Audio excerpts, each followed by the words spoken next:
네, 계속 진행하도록 하겠습니다. 3D 스캐너 소프트웨어 사용해서 이제 익스플로러 단계에서 오버뷰 맵을 생성할 수 있다라고 말씀을 드렸었는데, 뭐, 아까 보여드렸던, 화면입니다. 스캔을 어디에서 했으며, 기본적으로 이제 2D 맵으로 이렇게 보여주는 것을 확인해 보실 수가 있는데, 일단 요 스캔 말고도 다른 지역에서 했던 스캔도 하나씩 보여드리면서 이야기를 드린 게 좋지 않을까 싶기도 합니다.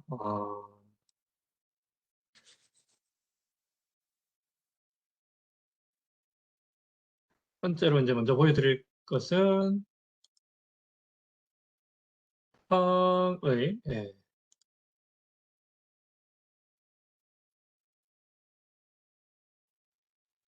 쿠팡 물류 창고대의 물량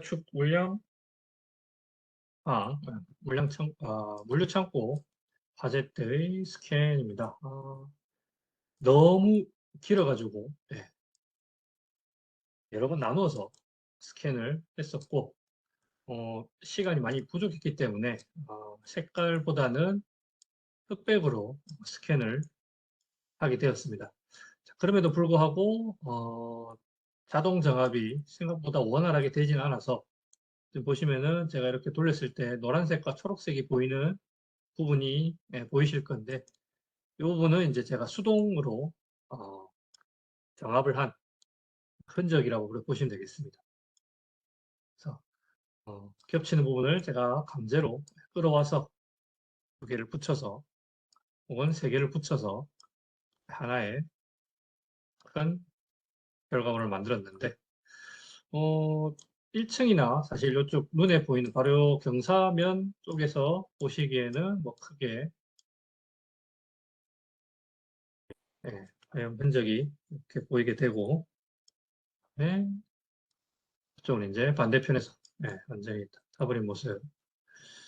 이쪽 접근이 상당히 어려워서 차를 타고 가서 다른 이쪽 옹벽이 여기 있는데 이 지점으로 넘어가서 이렇게 보고 스캔을 했던 기억이 있긴 있습니다.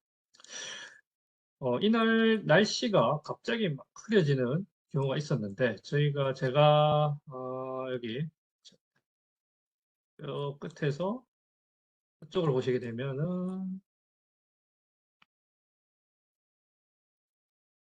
밑에서 이제 올라와서 여기서 들어가는 입구가 있습니다. 네, 걸어 들어갈 수 있는 입구가 있었는데 여기에서 이제 스캔을 쭉 했었는데 지금 이제 화재로 인해서 여기도 많이 약해져 있는 상태였습니다. 이 부분 전체 다가. 그리고 가운데서 이제 스캔도 하면서 하고 있었는데 갑자기 비가 막 와서 막 도망 다니고 이런 기억이 있긴 있습니다. 그리고 그 안으로 들어가서도 한번 스캔을 해보려고 했는데 사실 너무 위험해서 들어갔는데 지금 스캔을 한 흔적은 있긴 있는데 이상한 소리도 나고 그래서 겁이 나서 중간에 도망쳤던 그런 기억도 있습니다. 네, 안에 내부 사진을 파노라마로 찍은 거죠. 겁나긴 했었습니다.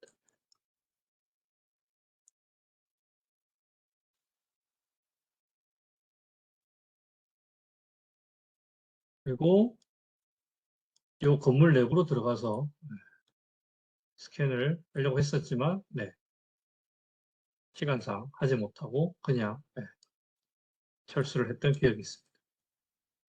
쿠팡 물류창고 화재 같은 경우에는 날씨가 많이 안 따라준 그런 영향도 있었고 그다음에 또 이제 급하게 찍다 보니까 조금 안 맞는 부분도 있었지만 그래도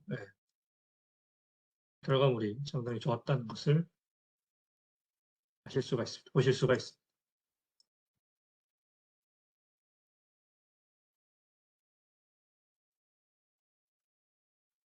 그리고 나중에 한번 제가 요거에 대해서 설명을 또 드리겠지만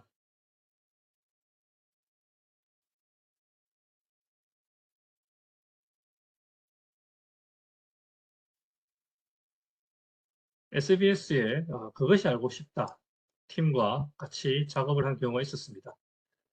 부산의 간만동 아시죠? 예, 뭐 항구랑 그다음에 정유 회사들이 저기 보시면은 정유 회사 있는 곳인데 예전에 산타페 급발진 관련해서 여기서 인명사고가 난 거 다들 아실 겁니다. 그리고 2, 3년 전인가요? 최종 대법원 판결에서 예, 제조사 쪽에는 뭐 문제가 없다라는 식의 판결이 났었는데 그 관련해서 이제 SBS 그것이 알고 싶다 팀에서 뭔가 촬영을 위해서 저한테 이제 의뢰를 했던 내용입니다. 요거 나중에 좀 더 한 번 더 나중에 영상 보시면서 한 번 더 그때 설명을 드리도록 하겠습니다. 일단은 PPT로 다시 돌아가도록 하겠습니다.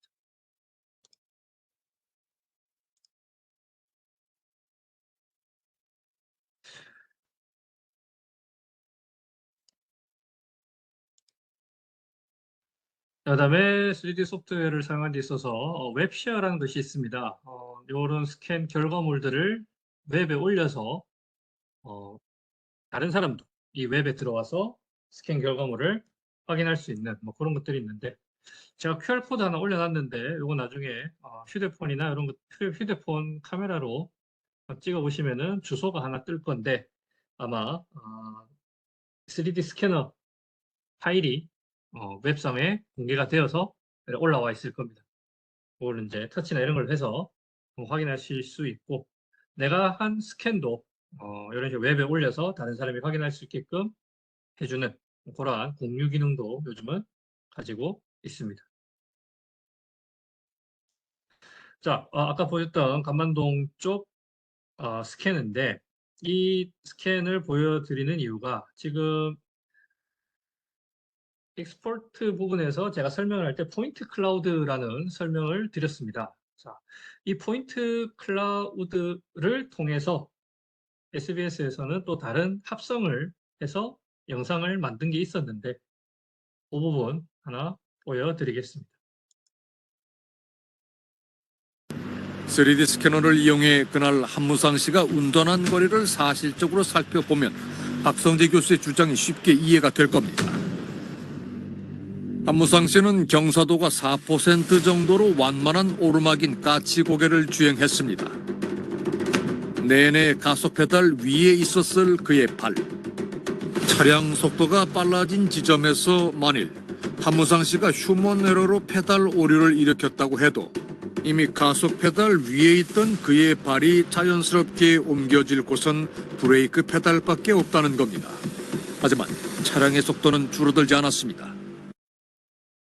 자, 보시면 이렇게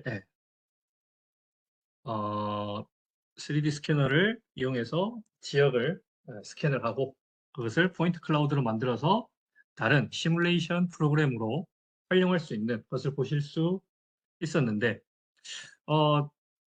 이런 생각도 하실 겁니다. 3D 스캔 데이터가 이렇게 3D 위에 있던 그 흑백이죠. 주위는 흑백이고 이렇게 시뮬레이션 돌아가는 버튼 컬러로 되어 있습니다. 그 부분이 조금 의아하실 수도 있는데 뭐 여러 가지 내용이 있는데 사실 지금 요거를 이 지역을 스캔을 하는 데 있어서 낮에는 너무 위험했습니다. 사실 아까 영상 첫 화면 보셔서 알겠지만 이쪽에 항구가 있고 이 지역으로 넘어가면 이제 전부 다 항구고 그 다음에 정유회사가 바로 앞에 있었고 항상 이 도로로 이 큰 대로로 컨테이너 트럭들이 다니고 있습니다. 그래서 낮에 이런 3D 스캐너를 가지고 측정을 하는 것이 촬영을 하는 것이 불가능했죠. 왜냐하면은 차들이 막 다니고 있고 그 다음에 신호에 걸려서 차들이 서 있을 수도 있겠죠.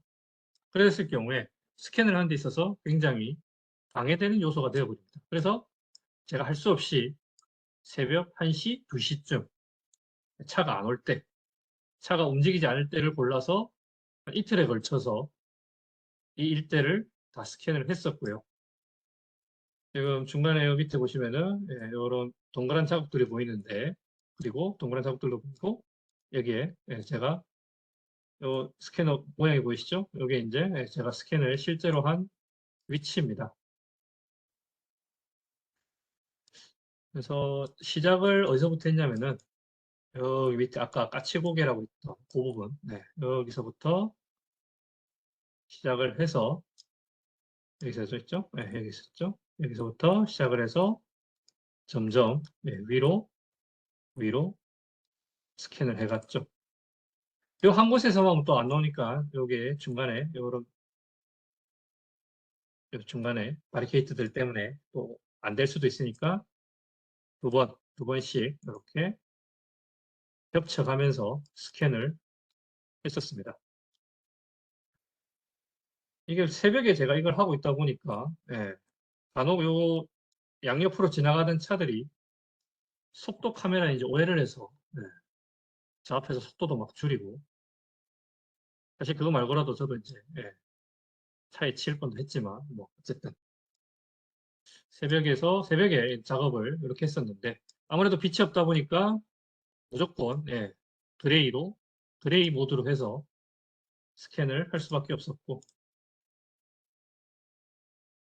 이것도 360도로 보시면은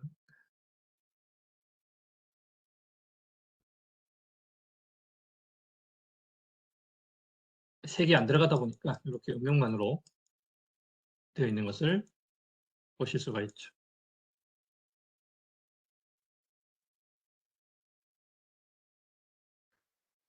처음에 이제 요거 스캔을 다 끝내고 이제 SBS에 요 파일을 전달을 했었는데 이게 색이 입혀지면 안 되겠느냐라고 요청을 하길래 절대 불가능하다고. 그 낮에 도저히 스캔을 할 수 있는 환경이 아니었기 때문에 그건 이제 불가능하다라고 이야기를 했던 것이 기억이 납니다. 자, 아까 요 안에 이제 3D 스캐너 자체에 GPS가 다 들어가 있다 보니까 이렇게 보시면은 언덕길에 이런 경사돌로 그대로 확인을 하실 수가 있죠. 경사도 그대로 보고 내리막길까지도 이렇게 네, 확인이 가능합니다. 아까 오버뷰 맵 잠깐 또 보여드리게 되면 이런 식으로 도로가 어떻게 돼 있었는지 이렇게 확인이 가능하죠. 제가 여기서 한 78번 정도 스캔을 한 것 같습니다. 이틀에 걸쳐서. 이런 스캔 과정이 또 있었고요.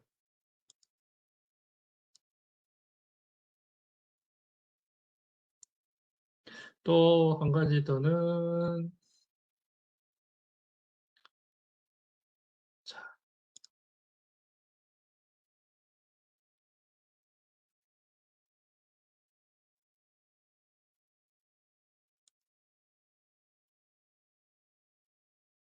자, 여기는 대전입니다. 대전에 한국 타이어에서 화재가 났을 때 그때도 스캔할 기회가 생겨서 스캔을 했는데 지금 총 스캔을 한 거리도 한번 제가 재봤었는데 546m네요.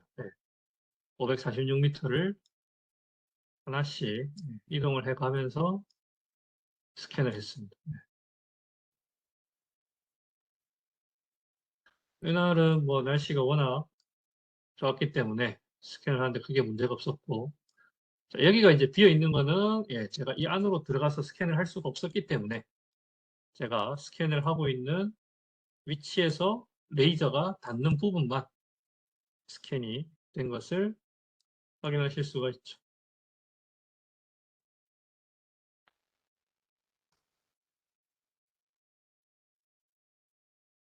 이거를 이제 다시 또 이렇게 이제 된 것을 확인할 수가 있습니다. 이때는 제가 요 뒤에 있는 것들은 사실 필요가 없기 때문에 3D 스캐너의 각을 일부러 좀 조정을 했습니다. 그래서 완벽하게 360도까지는 아니지만 스캔이 잘 되어 있는 모습을 보실 수가 있습니다. 간혹 이제 3D 스캐너와 3D 카메라를 조금 혼동하시는 분이 계시는데 3D 카메라 같은 경우에는 이런 움직임을 할 수가 없죠. 무조건 본인이 찍은 곳으로 가서 3D 카메라는 3D 카메라에서 찍은 위치로만 가서 확인을 할 수가 있는데 3D 스캐너는 이제 그런 부분이 아니기 때문에 얼마든지 내가 원하는 곳으로 가서 이동을 하면서 관찰이 가능합니다. 3D 카메라를 가장 잘 나타내는 게 이제 한 번씩 보시면 이제 분양 홈페이지, 아파트 분양 홈페이지라든지 이런 것들 가보시면은 그건 이제 3D 카메라로 찍어서 잘 설명을 또 해놨는데